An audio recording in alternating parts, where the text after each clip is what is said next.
E se o ex-presidente, como Dilma, pensou em algum dispositivo constitucional para permanecer no poder, não há nada que o ligue ao vandalismo em Brasília em 8 de janeiro de 2023.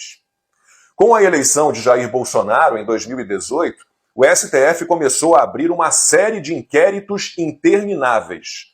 O único arquivado desde então, na verdade, só mudou de nome. Deixou de ser Inquérito dos Atos Antidemocráticos e passou a ser das Milícias Digitais, que já foi prorrogado 9 vezes. No mês que vem, o primeiro de todos, o Inquérito do Fim do Mundo, assim batizado pelo ex-ministro do Supremo, Marco Aurélio Mello, vai completar 5 anos. Juristas sérios deste país apontam ilegalidades, abusos e arbítrios em todos eles. E o que foi descoberto até agora? Que só quem critica os ministros do STF e não está com Lula e o PT mente, desinforma, faz discurso de ódio e, não gostando da democracia, pensa em golpe 24 horas por dia. Em apenas 2 anos de governo Bolsonaro, o STF já tinha tomado 123 medidas que interferiram no poder executivo. Mesmo prerrogativas constitucionais do presidente, como a indicação do diretor-geral da Polícia Federal e a concessão de indulto a condenado pela Justiça, foram barradas. O Supremo, que durante o período de Covid tirou de Bolsonaro a decisão sobre a adoção ou não do lockdown, dando todo o poder a prefeitos e governadores, agora retira dos executivos municipais e estaduais a decisão de exigir ou não a vacina da Covid em crianças. O STF foi se esparramando pelo Executivo e também pelo Legislativo federais. A discussão no parlamento sobre a adoção do voto impresso auditável, com contagem pública dos votos, teve clara interferência do ministro Barroso, que não foi perguntado sobre o assunto na entrevista para amigos na última semana. Também não foi questionado sobre a declaração de que a Suprema Corte é uma espécie de empurradora da história, nem sobre o perdeu, mané. A assessoria de imprensa da turma no controle do país é dona da pauta. E não deu bola quando Dias Toffoli disse que os ministros do STF eram os editores do Brasil. Quando ele afirmou que já tínhamos um semipresidencialismo no país, com o STF exercendo o papel de poder moderador.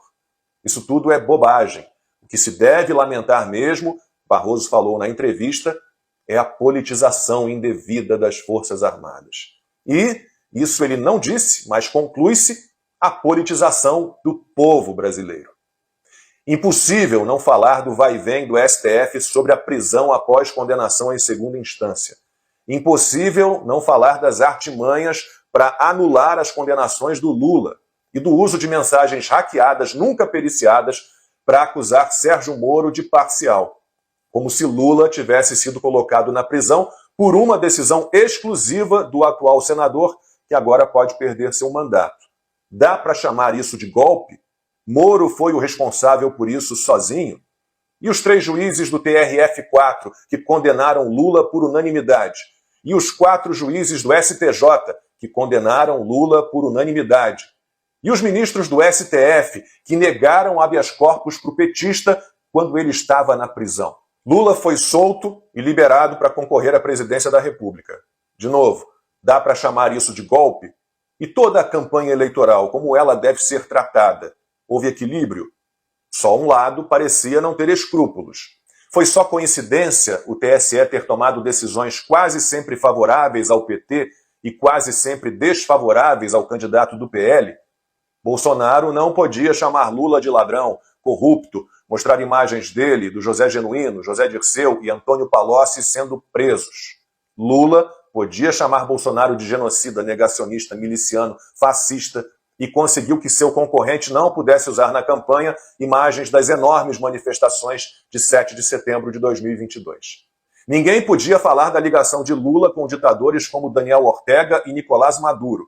E o petista também impediu a exibição de falas suas sobre a Covid e sobre o aborto, numa espécie de autocensura. Ficou decidido que ele não disse o que disse. Coisas assim.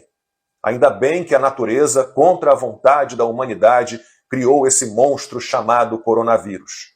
É questão de saúde pública. Todos deveriam ter o direito de fazer o aborto e não ter vergonha. Não quero ter filho, vou cuidar de não ter filho. O que não dá é a lei exigir que a mulher tenha filho. Tudo contra Lula estava fora de contexto, era inverídico, montagem, edição. Quando começou a circular o áudio de um chefe de facção criminosa manifestando sua preferência pelo petista na eleição, houve censura.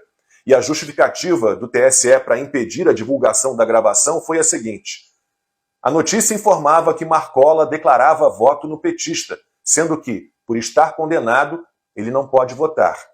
O título da matéria do portal estava mal feito. Suprimiu-se a informação.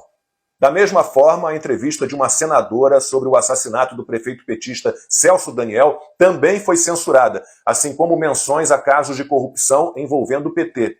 Sendo uma figura decorativa no partido, Lula nunca soube do mensalão, do petrolão, nada passava por ele. Lula nunca teve ligação com nada de ruim. Nunca, nunca. Contra Bolsonaro, tudo era verídico. A favor dele, tudo era a mais pura mentira.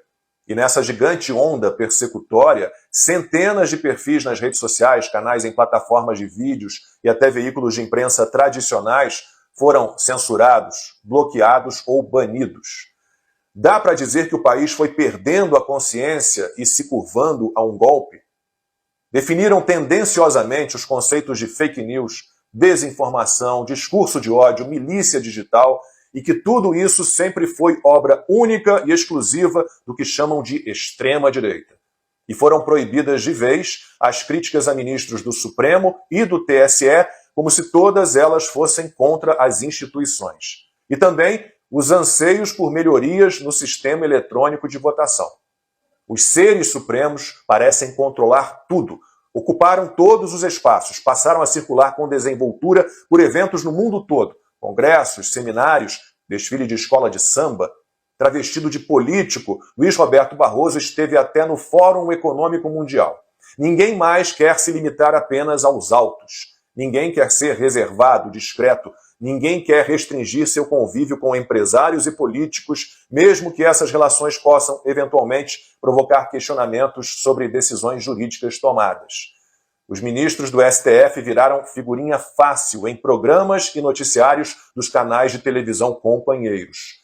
Falam sobre qualquer assunto e sem parar, já que o roteiro nada jornalístico sempre os favorece. E quem ainda tem senso crítico, bom senso, e assistiu à entrevista de Barroso na semana passada, entendeu muito bem o risco que corremos. O ministro disse o seguinte: a imprensa vai ter que reocupar boa parte do espaço que perdeu para as plataformas digitais, porque passa credibilidade que as redes sociais não têm.